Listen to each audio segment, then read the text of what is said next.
Hello, everybody. This is Jedd Johnson from DieselCrew.com. And as you know, this month we're going to be focusing on something that, at least in my experience, is new. I've never done almost any training for the neck at all, let alone putting tremendous focus on it for an entire month.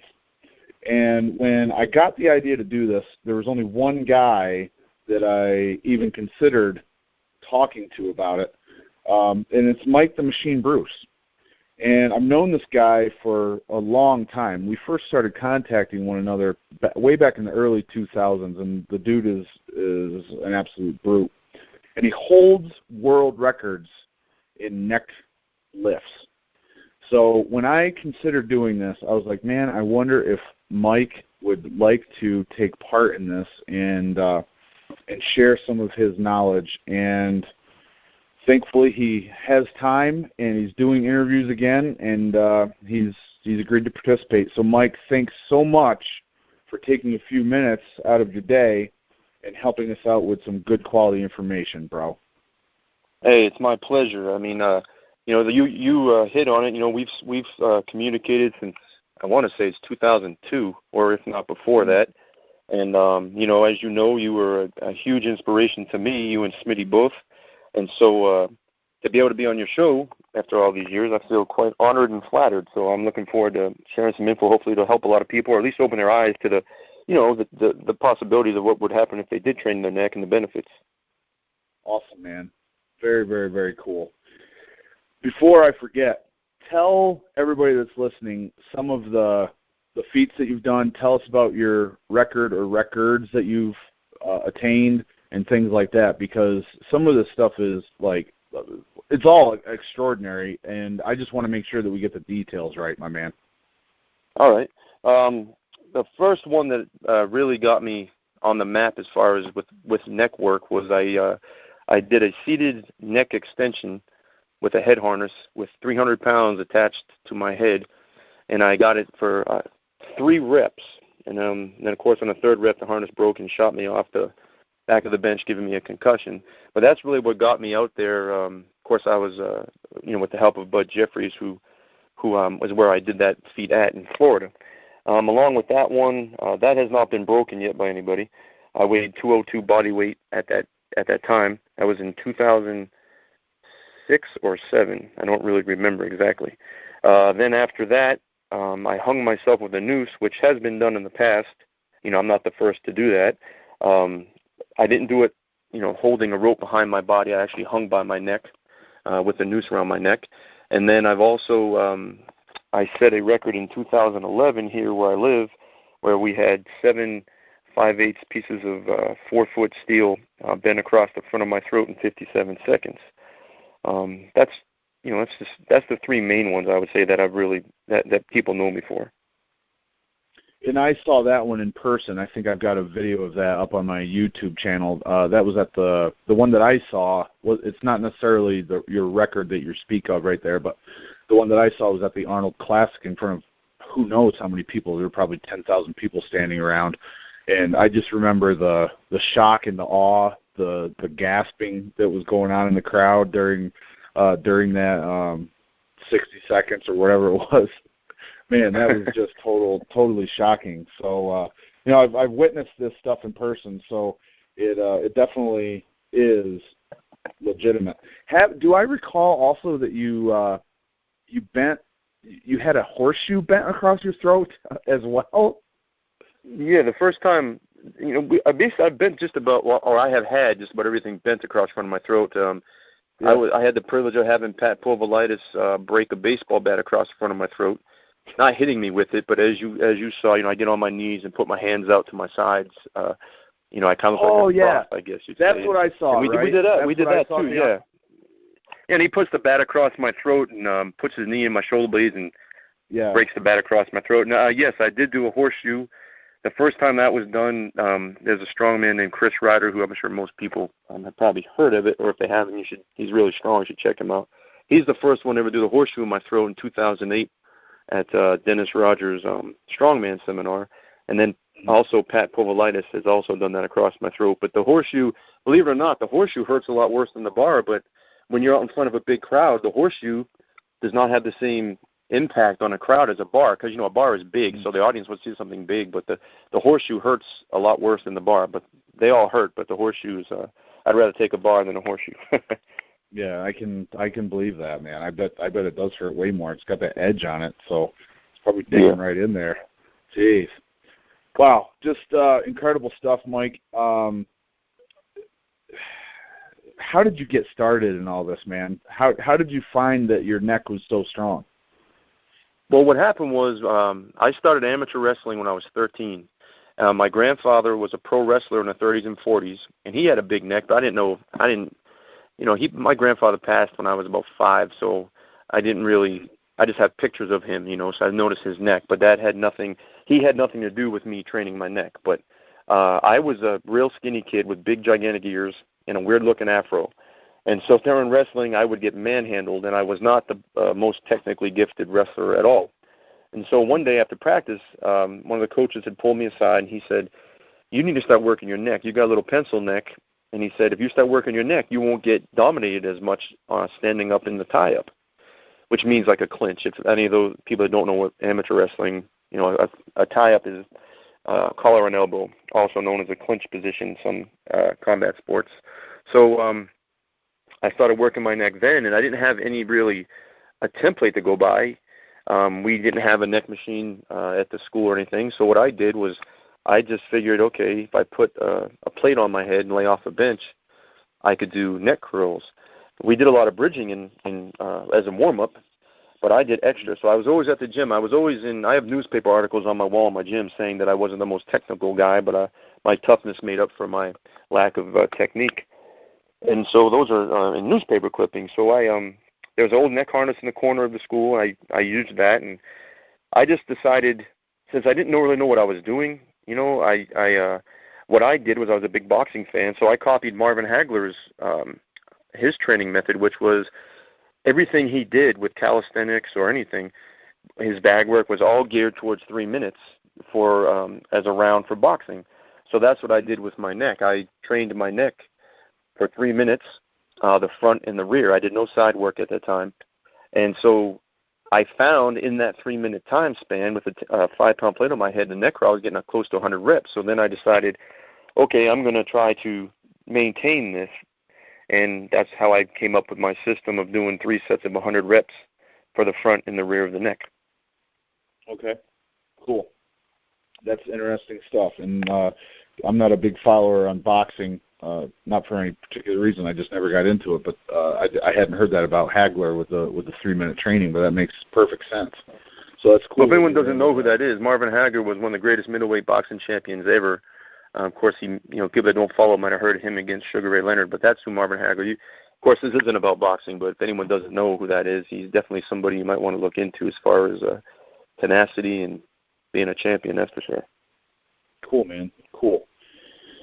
So, all right, so that's how you got started. How would you recommend people start out? Because I'd imagine a lot of people that are doing this month have not done any neck training. And there's going to be something set up for them to do, but what would you suggest to people who have not done any neck training yet and they want to get started? All right, the first thing I would do is they have to decide if they're going to go for size and or just strength. There is a difference. It's just like the way we train our body. You can train for size, you can train for strength, and it all depends on the person. So just because somebody's strong doesn't necessarily mean they're going to be a big muscular person, as you're well aware of that. So if it was a new person that I was training and they came into my gym, and forget my gym. Let's just say we were somewhere and they didn't have access to a 4-way neck machine, or let's say they didn't even have access to a neck harness. I would have them do neck curls, and what I would do is I'd have them lay on a bench with your head hanging off, and I would tell them to cross their legs under the bench. So actually what you're doing is you're locking your heels into one of the supports of the bench. Why you're doing that is because you want to keep your body as stationary as you can without it moving back and forth. You then would I would suggest put a thermal winter hat on your head, and also fold over in 4s a little towel and put that on top of the hat. Then what I would want you to do is take a 5-pound weight, very light, put that on your head, and your handles are just your hands are just handles. I don't want people to try to pull with their hands. You just want to hold the plate. And, my system worked for me. And again, you got to remember that I trained for a different purpose. I was training for muscular endurance. So that's why my volume was so high. So if someone was new and they're just coming in to start working their neck, I would say try to do 3 sets of 25 with that 5-pound weight on their head. That would be the beginning. I wouldn't bother doing bridges. I'm not a big proponent on isometrics. I think isometrics have their place in other parts of our body we work, but I have not found any success with them with training my neck. Interesting. Cool. So with the neck, does the term neck curl constitute both the movement towards the front of the body and extension towards the rear of the body? Well, the neck curl comes from because you're laying on a bench, so your body is vertical.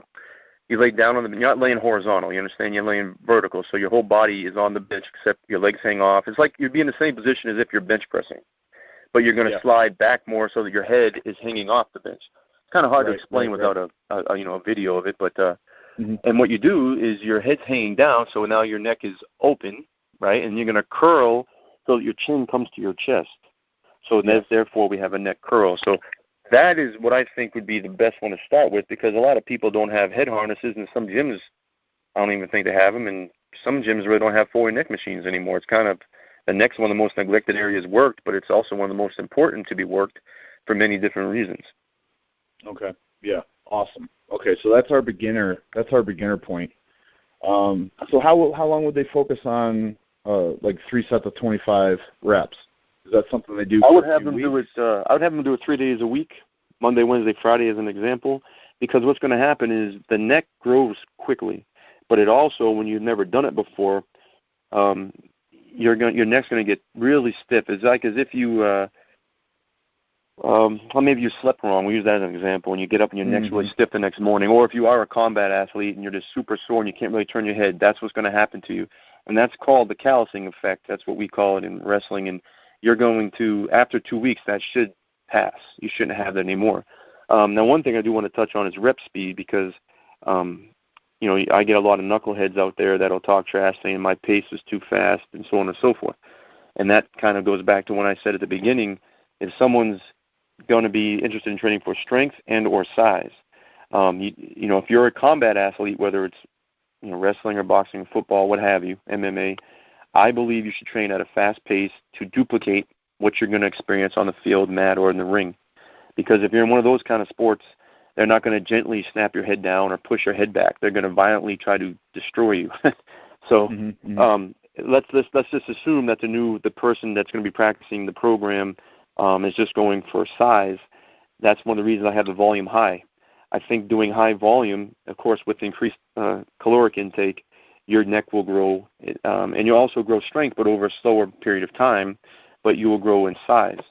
So I think the reps should be at a moderate speed, because a new person isn't going to have control really with their neck, so there's a chance there where they could get a zinger, which is very common. A zinger is just as simple, like you might just, it's like a stiff little jolt on one side of your neck, and it can go into your trap. It's common. It happens sometimes. Everybody that does neck work. It doesn't mean you're seriously injured by any account. So to hopefully not have that happen, it's best to go at a nice slow controlled pace, and when you curl up, curl the chin to your chest, you're going to flex your neck and go back down. I think if anyone does it at a moderate pace for 20 reps, even with a 5-pound plate that has never done it, they'll find it quite challenging for them. Cool, man. Good information. So how would someone train?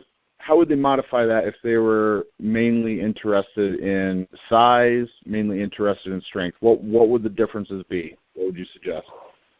Well, the difference I would do, what I would tell them is just to change the reps up. So I still think the best thing to do, I don't think I know, is what I would have someone do is I would do a 2-week intro at 3 sets of 20 on the front of the neck, and for the 2 weeks, then after 2 weeks of getting their neck used to the work, that's the load that's being put under, that soreness and stiffness should go away.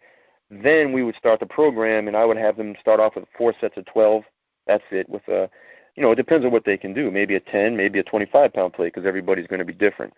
Once that becomes easy, we would go up to the next, possibly a 35. Let's assume they're using a 25. We'd go up to a 35, and maybe we'll try to do 4 sets of 8. So I would do progressive resistance that way. Keep the reps between 6s and 12s as they get better. Cool. And I would also include, at that point, doing neck extensions off a bench. So, the number one exercise, as you asked me, I'd say would be neck curl for anybody.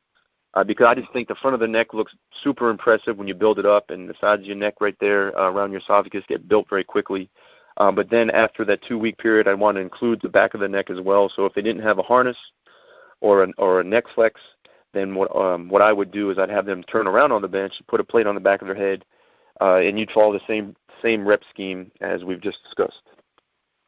Very cool. Very cool. That would seem to me a best practice to work both angles anyway, just from the, my experience with shoulder health, hand health, things like that. It seems like you would want that balance on both sides of your neck. Do you agree? Yes, definitely. And then, as you get more advanced, you can start including side work too.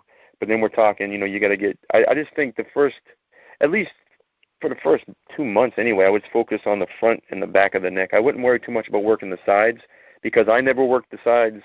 And again, it doesn't mean just because I didn't doesn't mean someone else won't want to or can't. It's just all throughout my high school career, I never worked the sides of my neck until after I got out of the Marine Corps when I was 22. That's when I started including side work.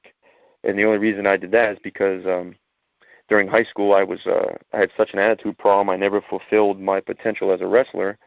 So, I might have been considered, according to the coaches, of tough, but my attitude bit me in the tush on more than one occasion, so I never fulfilled what I should have possibly been able to do. So when I got out of the Corps, that's when I really got my success in grappling, and I became a 5-time submission wrestling champion. And that's when I started working the side of the neck, because then you can get choked and cross-faced with locking hands. And in amateur wrestling, you can't lock hands on a cross-face. You have to grab someone's arm. So that's when I started including side work. So I think once someone gets comfortable with the basics, build a foundation. It's like anything, like build the foundation first, then you can start tweaking, adding some things in afterwards. So I think side work would come into play later. Gotcha. Cool, man. Awesome. Do you ever do anything to failure with your neck training, or do you mainly target a certain rep count and go for that and look for 3 reps, or is there any time that you'll mix it up with your neck training where you go to absolute failure? And would you suggest that to someone that's new, only in this a month or so? For many years, what I did is I tried to do my 3 sets of 100 reps. So I got to the point of doing a 45-pound plate, 3 sets of 100. Then I go up to 90 pounds.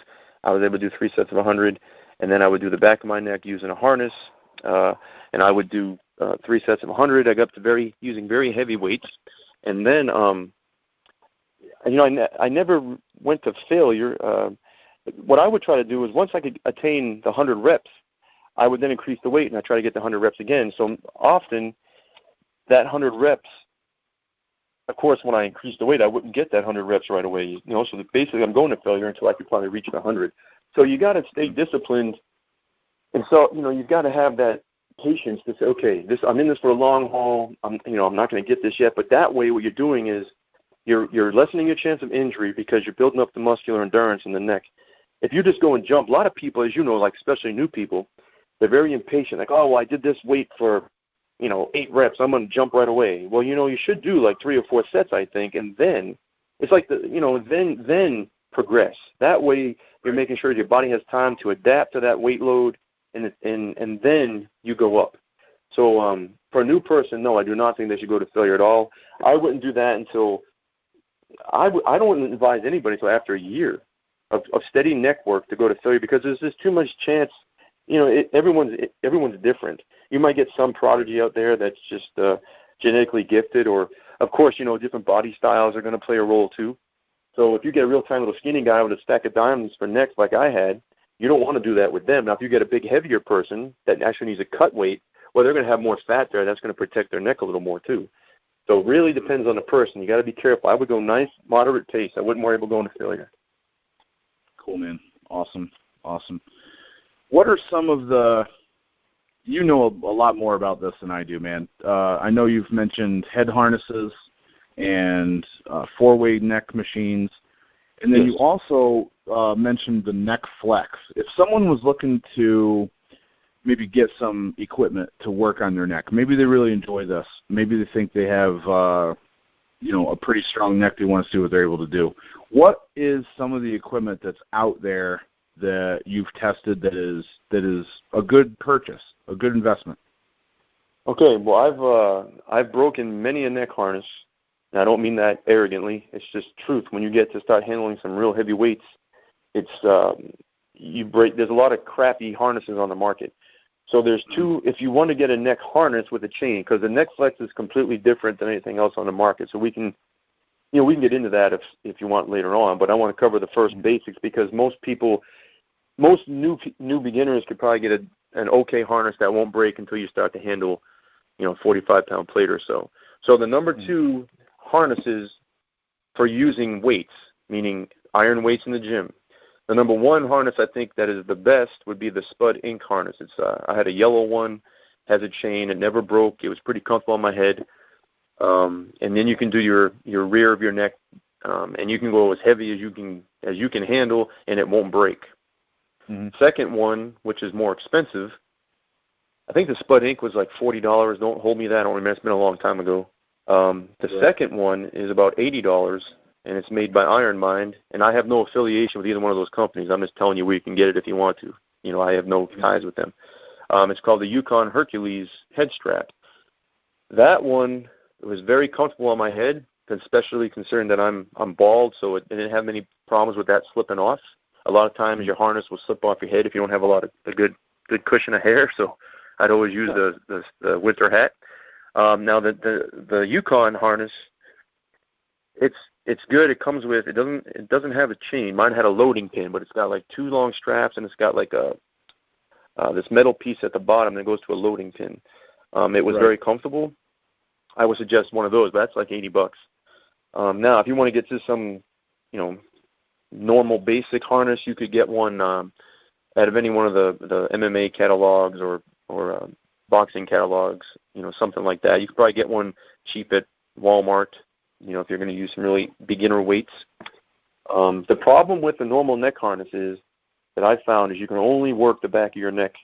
And what happens is, even an advanced guy like myself, when you really get in the zone and you start to go at a good pace, often what happens is that weight will start to go up and down faster, so it starts to move a little bit.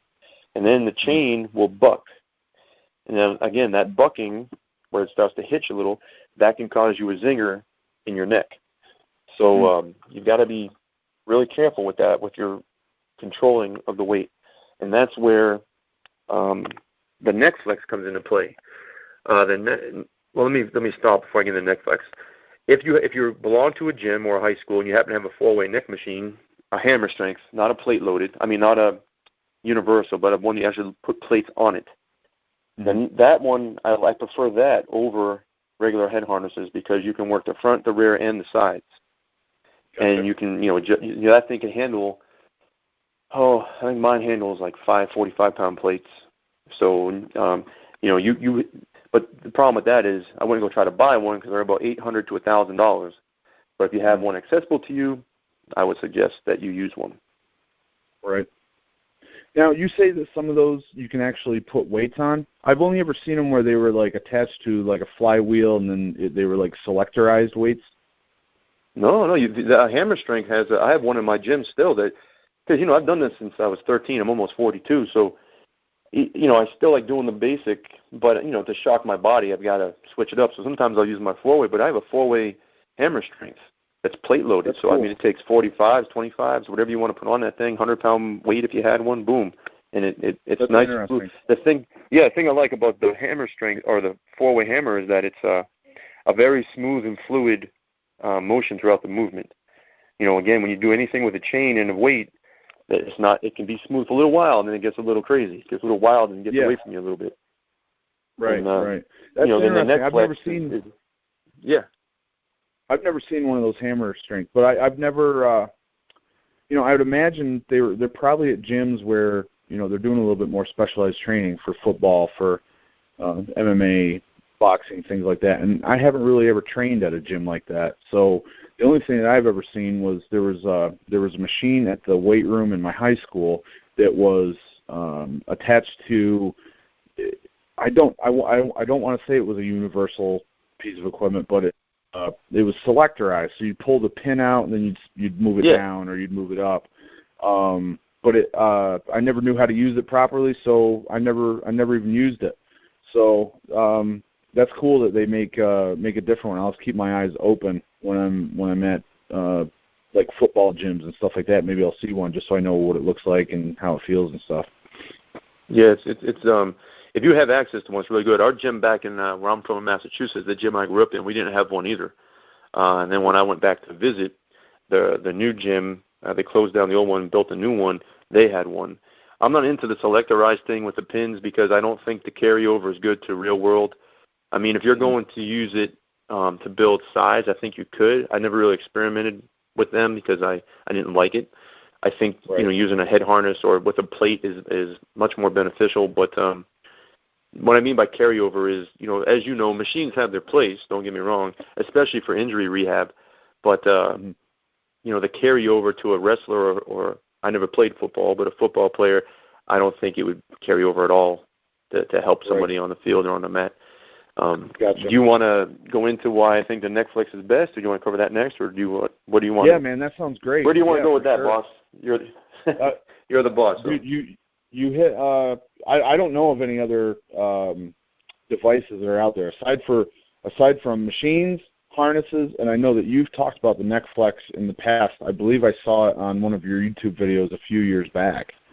So I don't even know what else is out there, aside from using bands and biting on a towel with weight hanging off. Yeah, we didn't talk about that. We can talk about that because I used to use bands too before I got hooked up with the neck flex. Okay, all right, sure. So, let's talk about bands then. Yeah, bands are another thing you can use, which also is actually probably a cheaper alternative than buying even an expensive neck harness. Because I would do a neck curl. What I would do is I'd attach a band to a power rack, and then I would lay down and put the band in my mouth, and I would do neck curls that way. Talk about a burn. It's also very fluid, smooth, no jerking motion, no zingers in your neck to your trap or anything like that. Bands, I definitely like them. Like I said, I didn't really ever found any benefit myself doing isometrics for the neck. I've done a lot of bridging, all different kinds of bridges, headstand bridges, against the wall, all sorts of things like that. But I think bands definitely have a place. And since there's various bands with different test strengths, you can progress that way. So, let's just say you had a set rep in your head that you want to do with a certain band, and you do 4 sets of that, and it becomes easy. You go up to the next size band, which is more difficult. So that's another great way. You can work your front, your sides, and your back of your neck using a band. I have all that stuff on my YouTube channel. I show a lot of that. What is your YouTube channel, Mike? Before we forget, I want to make sure people are aware of that. It's Mike the Machine Bruce, and it's Machineland TV. Okay. Machineland, so youtube.com/Machineland TV. Yes, or you can just type in Mike the Machine Bruce, and it comes up as well. Okay, very, very good. Cool. All right, so now we've talked about some band work, and then the other thing that I have tried in the past, just a couple times, man, is where you take and you said you bite on the band, which I don't ever want to stick the bands that I have downstairs in my mouth because they're so old and grimy. Dude, I don't even want to think about it. But what I've done in the past is looped like a towel, maybe like a thick washcloth, through a 10-pound weight, and then brought both ends up, bit on it, and then done. I actually just did isometrics, just staying with my neck in one position and then holding it because I had never done anything, so I just tried that. Have you ever made that a regular part of your training for either yourself or people that you've worked with? No, I have not. Now, when I do the band, I do put a little washcloth around the band, so I don't have that nasty band taste in my mouth. But I've never done any kind of towel work. I know a lot of Thai fighters are known to do that with, I think, weights or some fighting style does it with kettlebells too with a towel. I've never done anything with towel. The reason why I really don't like putting things in my mouth because I like my teeth, so I don't want to take a chance of my teeth getting all jacked up. But that's a great way to work your jaw, though. I mean, I do things like that with the neck flex with my jaw too. Cool. All right. Awesome. So now let's focus on this neck flex, because I know you said earlier that you thought that was a superior device. So what exactly is it, and what do you use it for, buddy? All right, the neck flex, what it is it's a neck harness, just like any other harness, but it's made with high-quality double stitching. It's got a nice rubber pad inside. They didn't take any corners, when they built this thing. So it is a neck harness. What makes it different is it comes with a band. So I've been blessed to be known for neck, just a little bit. And I've been contacted a lot over the years to be sponsored. People want to sponsor me, which is, I'm sure you have too. And I don't usually take people up on it. And my dad was a Marine, I was a Marine, and I just believe if you don't believe in something, don't just do it. So when the Netflix company, Tom and Zach, they contacted me via email. I said it's important to give you a little bit of history on them. Thomas Hunt and Zach Elam. Zach was an Army veteran, and Tom was the other brains behind the operation. So they both devised this thing, sent me an email, and said, hey, we built this thing after you. I thought it was some kind of a spam deal, I'm like, yeah, you built it after me, okay. Well, as I read it, it was very professional. I read the whole thing. They said, will you please call us? So I called them. And they sent me one for free, and so they wanted me to try out all these various things they had going on. So anyway, fast forward, it ended up being amazing. The first time I thought, a band with a head harness, how's this going to, what's the difference going to be? How's this going to be good? Am I going to break the band? So on and so forth. So after trial and error, I was used as their guinea pig.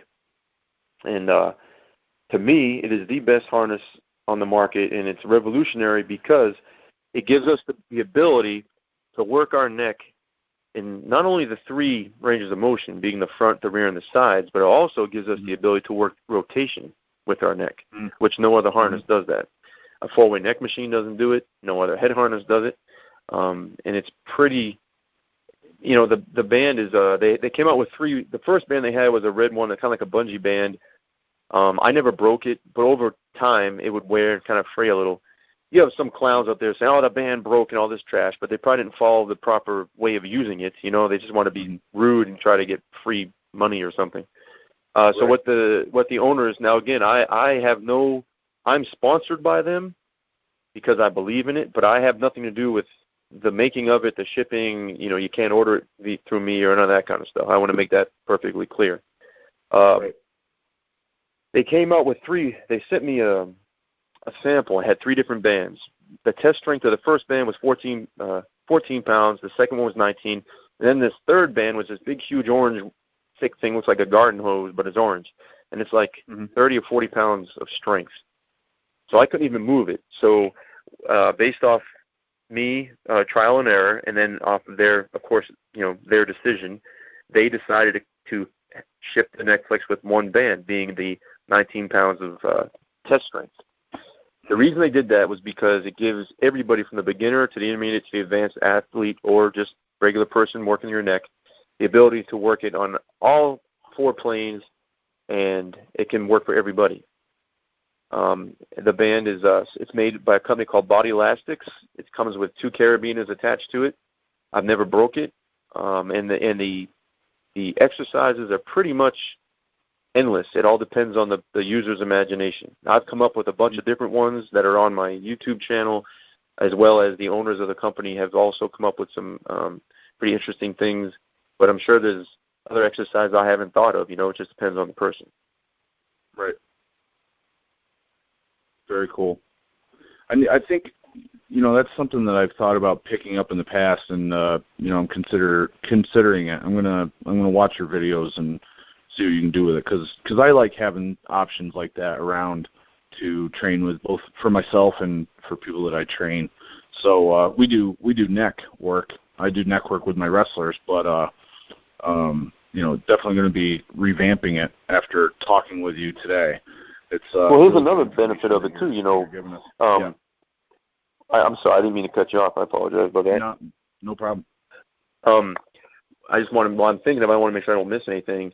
If you were a wrestling team, you said you train wrestlers, and let's say the wrestling team is going on the road to go wrestle out of town, or even at maybe far away within their state, and they're doing a tournament where they have to stay overnight in a hotel. Bringing a regular neck harness with a chain, you have to go to a place that has weights. Most hotels these days, I don't think they're carrying that much of heavy weights. I know they have up to dumbbells up to 50 pounds, but you got to go through checking, security, you got a chain, blah, blah, blah, more weight.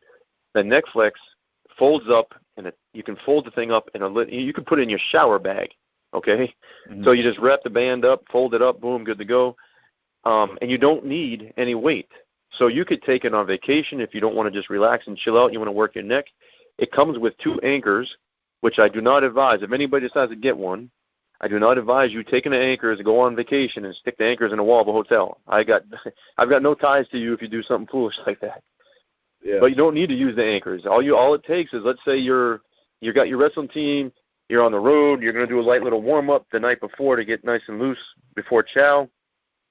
You take your neck flexes, wrap it around a telephone pole, boom, work your neck. So some people probably wondering, okay, well, you said one band can work for beginner to advanced. How? Very simple. Just picture this. The band, you wrap it around, let's say, telephone pole. You stand close to it. You're a beginner. The tension is not going to be that great when you're closer, right? So you do your neck work. Let's say you get stronger. Well, how do you progress with a band? Simple. If you're doing the back of your neck, you're close. It becomes easy. Take 3 to 4 steps back. What'd you do? You increase the tension on the band. Boom. Work from that distance. Once that becomes easy, stretch that dang thing out some more. Guess what? It's even harder. So you can constantly keep progressing. Now, one question people ask me is, well, I can stretch it out and I can work it, but, how do I progress? Simple. If you can kick out 50 reps, well, guess what? Try to kick out 60. If you can do 60 and you do it in a minute, try to do 60 in 30 seconds. It all becomes on your mind. See, Jedd, there's a lot of these people, and I'm not trying to be rude to anybody, really. I'm just saying there's so many people out there, and you get it all the time, too, that don't want to use their head. They just want everybody, well, how do you do, they want all answers. They don't want to take the time to experiment. It's just common sense. True. It doesn't take a scientist to figure it out. Yeah. I think, I don't know if it's laziness or what, but I think sometimes, they assume that it's more complex than it really is in order to progress with training, and it's honestly not. It's like you try to do more reps or you try to do more weight, more resistance, and try to get the same reps. I mean, it's but I think it works. People think it's more complex. Yeah, that's what works. You get stronger at one thing, you make it harder. You get stronger, you make that harder. That's how you get stronger. That's how you get bigger. Of course, as long as you're increasing your calories, that's how you progress. That's how you become better. Another thing if you want to learn more, if you don't care, I'll tell you where you can learn more about the neck flex if you don't mind. If you want to learn more about that, because I covered pretty much everything on the neck flexes, you can go to the neckflexmachine.com. And there's videos and pictures, and it talks about the background of it from the 2 owners of it and everything, anything you really need, questions. Also, the owners are real good at getting back to people as far as, answering questions. One thing, what we haven't touched on regarding neck is why it's important, besides just the aesthetic look of it. You don't have a big body and a little tiny neck, is that it's been proven. There was a study. The Don Comstock study was the most popular one that shows that people that work their neck are 5% more, they're less risk of getting concussion. And with concussion being such a big problem these days with football especially, as well as I imagine, pro wrestling or fighting or anything like that, that's even another good reason to work your neck because you might actually decrease your chances of getting a concussion. That's good to know. Yeah. I don't know how many people that are getting this are involved in any kind of contact stuff like that, but heck, dude, I mean, people fall down every single day. And, by working your neck, you might actually save your life or reduce the chances of a serious neck injury or concussion. I mean, yes, sir. Where I used to work, the floor was very, very slippery. It was a beef plant, blood all over the floor in some spots, and we had people fall, and every single time it was a near miss. Well, another thing you can also, let's take out the equation of contact sports. Let's highlight on maybe you got bodybuilders or people that are just want to look stronger. What's the first thing you see on somebody when they're walking? You see neck and traps, right? Along with a smile if the person's smiling, right? So aesthetically, if you have a bodybuilder or a young person who is training, they have wide shoulders and a good lat spread, and they look good, but they have a little tiny skinny neck. It just looks, it's like a guy that doesn't work his legs. You got his big upper body and got chicken legs. I mean, aesthetically, it's pleasing, and that's one. Second of all, and I'm not saying this means you're tough. That's not what I'm saying at all. I'm not claiming to be tough or nothing like that.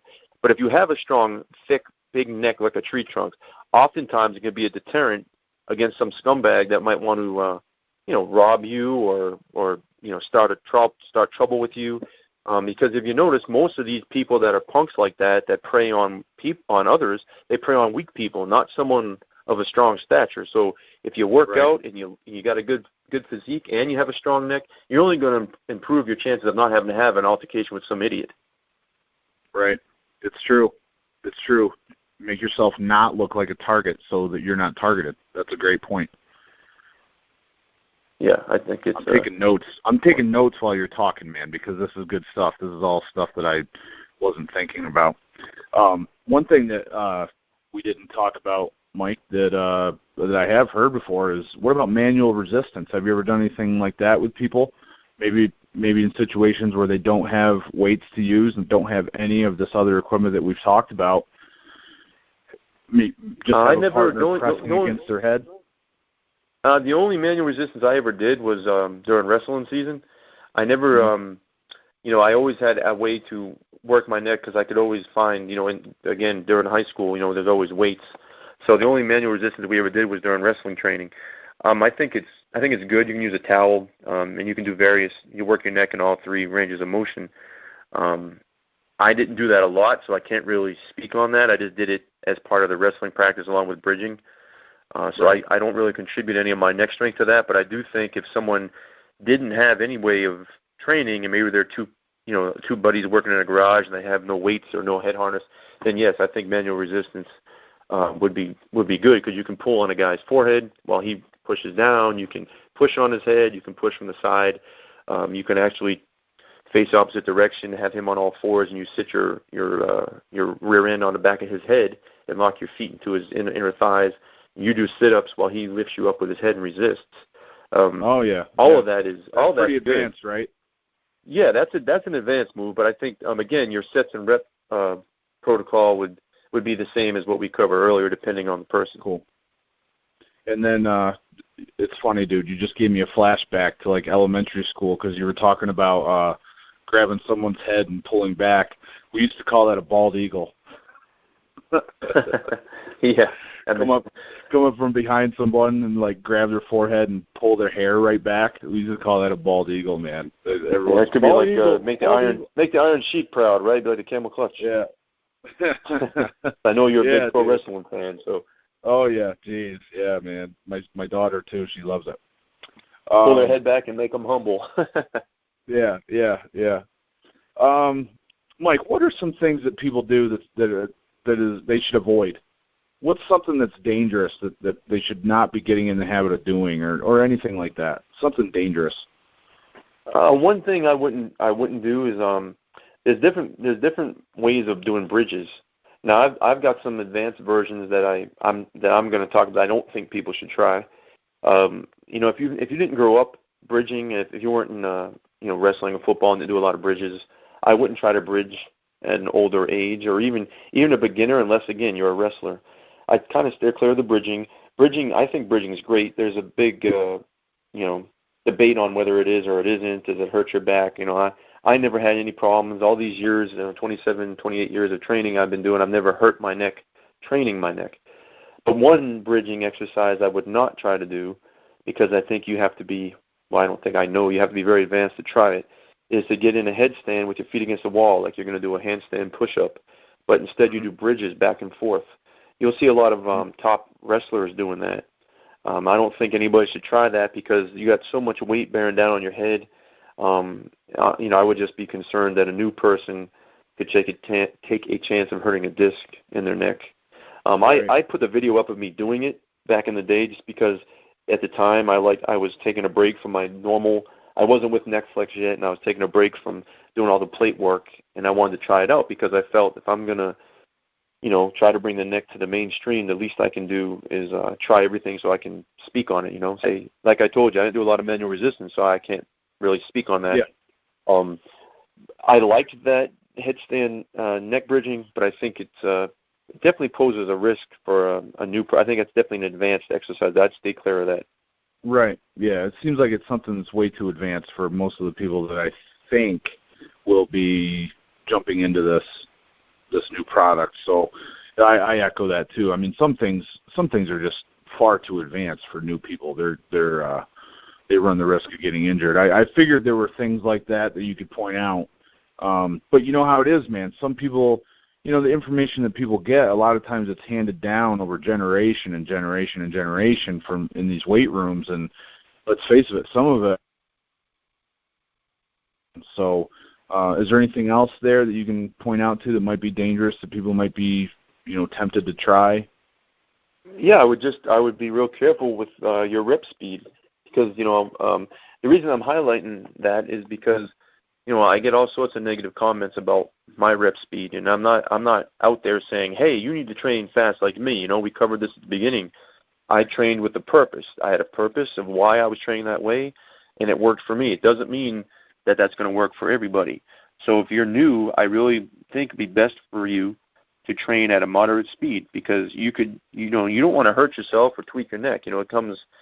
I've been doing this, like I said, I was 13, almost 42, 28 years. I mean, that's a long time. I think you need to be careful and just pay attention. Just like anything when you go in a weight room and you work out, you don't want to just, you're not going to go load a bar up with, squat 500 pounds or something. You're going to start off with the bar, learn proper technique, and then you're going to put maybe 45s on and you go up from there. So just use your head. We can't hold your hand and we don't live with you. So you need to be patient. And don't jump the gun too quick to thinking I'm going to go get super strong this fast. You gotta go easy and be patient. The gains and the results will come. Awesome, man. Good information. Do you ever do anything as like a neck specific warm up? Anything like that? I don't. I never really did at the beginning. My new people, I don't think that's My new people, like we were talking about using a 5-pound plate on a neck curl, that weight alone, some people say, why don't you just do the neck and warm the neck up first, bringing your chin to your chest without any weight on it. 5 pounds is not a lot of weight at all. So I think that first set is the warm-up for them. Now, that doesn't mean that if you felt comfortable and someone wanted to, you could, stand there and do head rotations, do clockwise, counterclockwise, turn your head back and forth, side to side. Maybe shake your traps out, get a little blood flowing. But usually I found that if you just get on a Airdyne bike, or if you have a treadmill, jump rope, whatever your thing may be to warm up, 5 minutes, get the blood flow, get a sweat, that would be just as good. I think when you're starting out, you're going to use such a light weight that the chance of you getting jacked up, unless you have a pre-existing condition, is pretty slim to none. Unless you again act foolish and try something you shouldn't be trying anyways. Now, an advanced guy, like I don't warm up. I've been doing it so long that I know what I'm capable of. And that, like yourself, we've been doing this a long time. That comes with seasoning. As you get older and done this a while, what kind of weight your body can handle and without a warm-up and what weights you need to do with a warm-up. So I think that all comes with time. Cool, Mike. Good. Awesome. How many drills would you suggest somebody does in one day. We talked about doing just one, maybe two drills for the first, I think you said 6 to 8 weeks when you're starting out. But then let's say someone gets into this thing for a couple months and they're going to stick with it. How many drills would you normally recommend that someone do in one training session? If they've got into it pretty good and they're making progress and they've been I would do 3 sets. They're in it a couple months. Okay. I would do front neck curls, and we'll just say that they have we'll just assume they don't have a neck flex or whatever they have. It doesn't matter. Whether they're using a plate, there was a video I did a long time ago for you that showed the neck curl, the side neck, and the neck harness. So you would want to work the front, the rear, and the sides, and you want to do 3 sets. And I think if you after 1 or 2 months you're pushing the volume, the 3 sets of 20s become easy. You've increased the weight. I would do it Monday, Wednesday, Friday, and then I would start including, because we didn't really we said side work isn't really that necessary until later on. But if you wanted to, I'd go Monday, Wednesday, Friday, and I would do the neck curl, the neck lift, the neck extension seated, and then I would lay on the side of a bench, like as if you're going to do a pullover, a dumbbell pullover, but you're on your side, and you would then keep your winter hat on, and then you would stick a plate on the side of your ear and hold it, and you would do the sides of your neck. And I'd build up to doing 3 sets. That was always my staple. My staple was 3 sets of 100 of everything. But again, we're talking that was my thing for combat person. So if we're talking just a new person for size size, but I would do whatever the rep scheme we chose for them. I'm just going to use 20s. So if 3 sets of 20 becomes easy, you increase the weight, try to get that 3 sets of 20, and I would keep doing that 3 days a week. And then I'd also add in some trap work because the traps go along with the neck. So it's important that everybody does some kind of trap work, whatever their forte may be that they like. But I think that will only add and enhance the look of the neck as well. Does that answer pretty good? Or yeah, sounds good, buddy.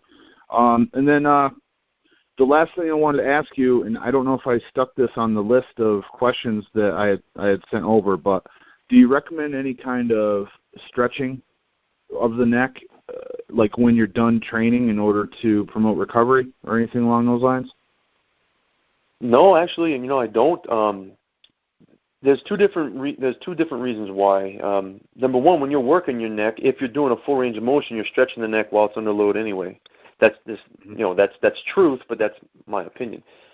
Second, I like the way my neck feels when it's super tight, and I guarantee, after 2 weeks, if you train regularly, that soreness is going to go away. So I actually kept fighting to get the soreness because I love that feeling. My neck's nice and swollen, looks like a gigantic leg, but that's me. But now the difference to that is if you're using the neck flex, you can actually by using bands, the motion is so smooth. Like let's just say people been using weights the whole time and they've been doing neck curls and harness and a 25-pound plate on the side of their head, let's just assume.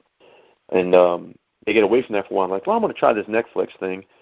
That neck flex is so smooth that you can actually just step away slightly, increase the tension on that band, and then let that band just, stretch your neck, and it'll just pull your head. I'm just picturing if I'm doing the side of it, and it just gets a nice stretch down the side of your neck. So I don't think, I've never done stretching afterwards, unless it was like after a good session and I used the neck flex afterwards and I just wanted to get a good burn in there and a good stretch. But I genuinely like that stiffness and lactic acid buildup. It's like a pump. That's the best way to put it. These guys that love to have pump. I like to have a pump. I'm not a bodybuilder, but let's assume biceps. Your arm is pumped. The blood is in there. It's like I can't even touch my shoulder. Same thing with your neck. Your neck gets pumped. I just like that feeling. I walk around looking like I'm a Mike Tyson or Kurt Angle or something. Nah. So I never did any stretching afterwards. Okay. Cool, man. Dude, we covered everything that I had planned, man. Is there anything that you think we might have missed that you'd like to add in there? Well, just touch on the stretching thing. I'm not saying not to stretch. I just can only, I'm just blunt, kind of boring. I only speak on what I've done. So I think if anybody's new and their neck is really stiff and you don't like that kind of feeling, by all means, stretch. Just there's all sorts of different stretches. I have a neck stretching video on my YouTube you can type in. I mean, I show some stretches for people. The only reason why I did that is because I got a lot of requests from, viewers that wanted to see it. So by all means, stretch. Just, if you ever have any questions, of course, always, contact Jedd, because he always does a great job with everything he puts out, or you can contact me. You can contact me at rippermachine@hotmail.com, or, of course, through the YouTube. But just be patient. You might not have the goal of having a Herculean, gigantic, neck for combat, but you want to have a thicker neck for your overall appearance. Just be patient and go easy. That way, it's like anything when you train. You don't want to get hurt. Training should be fun. It should be a high. It should be something you look forward to doing. And your neck will grow quite quickly. That's pretty much all. I hope that this my information has been good for people. And I never claimed to be the best. There's just certain things that I did over the years that at one time I was considered probably the best at certain things I did. And for that, if anybody is interested in anything I've done like that, like yourself with your show, I'm always grateful to be able to share it. I look at it as a blessing, and it's a job for me to try to share what worked for me. So it's been great being on your show. Awesome, man. Mike, thanks again. Thanks again for being a part of it, taking some time out of the day. And, man, I'm really happy that you've recovered from the injuries that you've had and you're back going strong. And just keep up the good work, dude, for real. Oh, I appreciate it. And you, as you know, we've been friends a long time, and I've got nothing but respect for you and any of the guys that are humble, that have done something, but yet they don't wear the attitude on their sleeve. So, that's one of the, like I said the other day I was on an interview, and I said, Jedd Johnson was the first guy to ever inspire me to try to bend a nail in 2002 or 3, before I got hooked up with Bud Jeffries and Dennis Rogers. It was you. So right. I keep inspiring. I love all you do. Thanks a lot, Mike. I appreciate it. Very cool. All right, buddy. Nice catching up with you, dude. It's always a pleasure. And, of course, our right now the record is 1 victory. So I'm sure when the rubber match comes around, we're going to see 2-1 napalm. That's all there is to it, brother. They just put that on an interview the other day. They put a picture of you choking me out. I was like, what in the world is this? It's supposed to be about me on an interview, and here's Jedd Johnson putting me in a darn rear naked choke. So I think I'm feeling better. I'm on the comeback. Brother. Hey, big man, remember, I'm 90% recovered. I might still have a few tricks, even though I'm a little rusty. I might still be able to sneak some things out on you. All right, man. All right, I'll remember that. All right, you have a great Mike. day. Take care of yourself. All right, buddy. We'll see you later. Yes, sir. Ciao. Bye.